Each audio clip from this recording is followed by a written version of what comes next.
And American farmers, they are left holding the bag. Ohio is the 7th largest soybean exporter in the country. But with the threat of tariffs looming with China, farmers are expressing their concern. Whenever you do to plant now, you have to hope Trump doesn't kill the foreign market for that crop before you harvest in a few months. In just 1 year, U.S. soybean acreage has fallen to 83.5 million acres, the steepest drop since 2012. This isn't the result of drought pests or even market cycles. It's the direct consequence of political decisions, most notably the renewed tariff war launched by Donald Trump in early 2025. What was pitched as a bold move to confront China has instead crippled U.S. agriculture from within.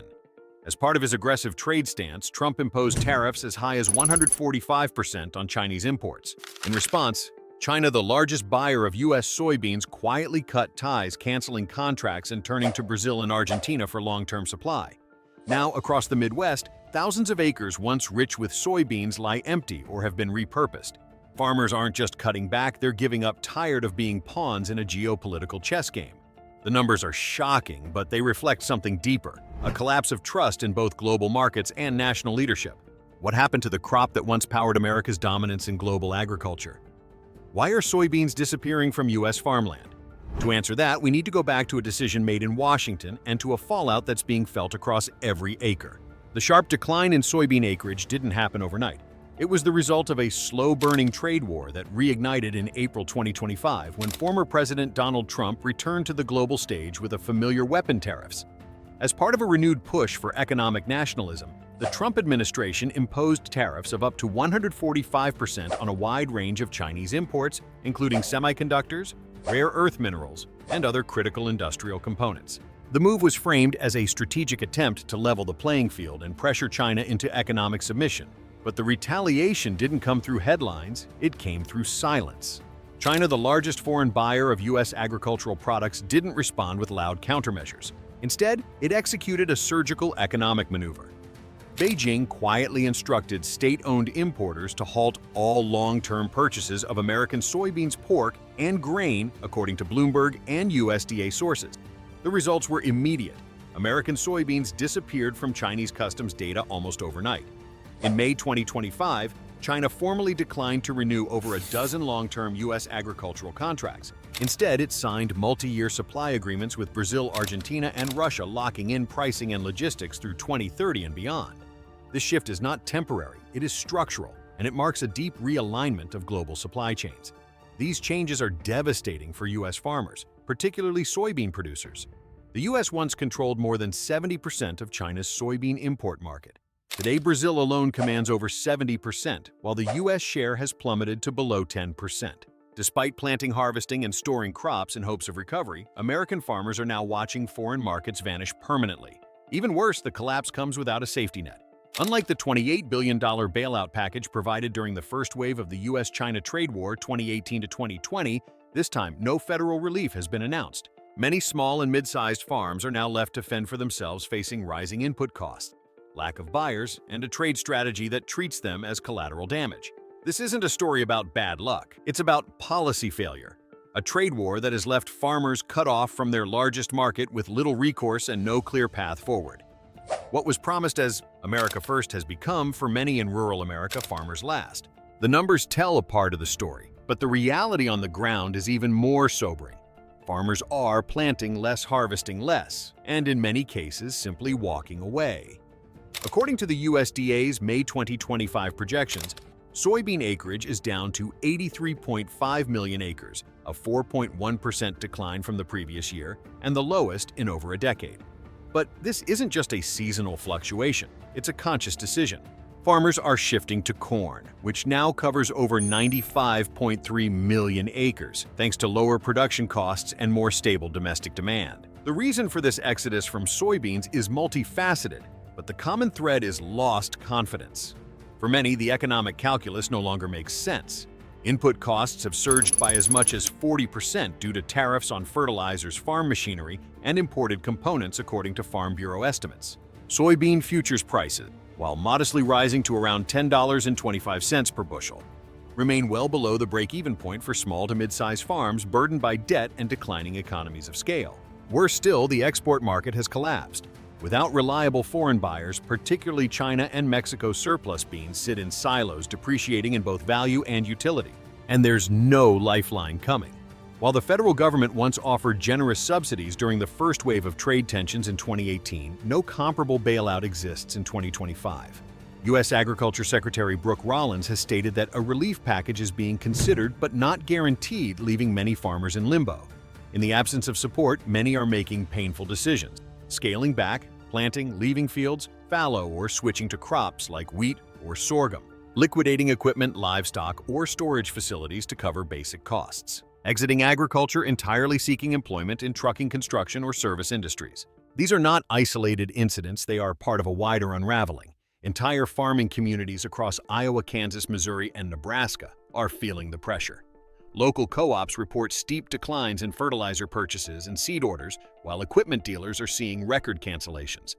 The fallout isn't just economic, it's generational. When farmers decide not to plant, they're not just cutting losses, they're signaling a deep loss of hope in the future of rural America. When China stopped buying U.S. soybeans, many in Washington treated it as a negotiation tactic, temporary, reversible. But out in the fields, farmers knew better. Once a customer rewrites their supply chain, they don't come back. And that's exactly what has happened. According to the USDA's May 2025 World Agricultural Supply and Demand estimates, Brazil is expected to produce a record 175 million metric tons of soybeans in the 2025-26 season, a 3.6% increase from the year prior. That growth isn't just feeding new demand, it's replacing U.S. market share. Long-term contracts signed between China and Brazil now extend through 2030 with preferential logistics tariff exemptions and government-backed price floors. Argentina and Russia have also ramped up output, collectively capturing significant chunks of what used to be U.S.-dominated export routes. These are not short-term substitutions, they are permanent realignments. According to Reuters, Beijing has explicitly instructed its import agencies not to renew U.S. agricultural contracts unless politically necessary. In other words, U.S. soybeans are no longer a default commodity, they're a backup plan. And even if the U.S. were to lift tariffs tomorrow, it might be too late. These contracts are legally binding, infrastructure is being optimized for South American routes, and market relationships have evolved. The ships won't just turn around because the politics shift. This isn't just about soybeans, it's about reputation and reliability. In the eyes of global buyers, the U.S. has become a volatile supplier. Its export policy tied too closely to partisan politics and presidential egos. While Brazil positions itself as a stable, apolitical provider, the U.S. is seen as a risk, and in global trade, trust is worth more than price. For farmers, this is the deepest cut. Markets can recover, prices can bounce back. But when a nation loses its place in the global food system, the consequences can last for generations. By mid-2025, the American heartland isn't just grappling with a market failure, it's experiencing a deeper unraveling, a collapse of trust. For generations, farmers believed in a kind of unspoken contract that their work fed the world, and in return, the system would protect them. Markets would reward their labor, leaders would have their backs, and global demand for American agriculture would never disappear. That contract is now broken. In communities across Iowa, Missouri, Nebraska, Kansas, and the Dakotas, farmers are no longer waiting for relief. They're downsizing, liquidating, or simply walking away. Equipment sits idle, sheds are locked, fields go unplanted not because farmers can't work, but because they no longer believe it's worth it.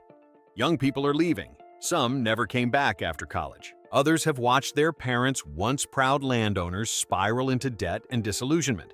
They don't want to inherit uncertainty. They don't want to be the next generation caught between policy and politics.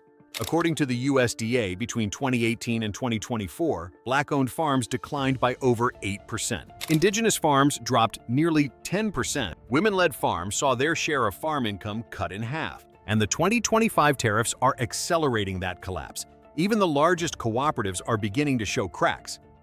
Dairy co-ops and California grain handlers in the Midwest and feedlots in Texas are issuing quiet warnings about consolidation or worse, closure. If that happens, the small farms will be the first to go. In many cases, they already have. But domestic demand can't replace global markets.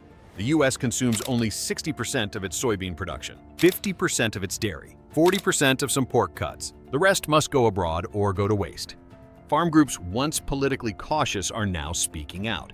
The National Farmers Union calls the 2025 trade strategy reckless. The American Soybean Association warns that even temporary tariffs can erase market share forever. And the American Farm Bureau states that 1 in 5 farm dollars now depends on exports, a lifeline that's rapidly fraying. But perhaps the most telling sign isn't in reports or statistics, it's in the silence.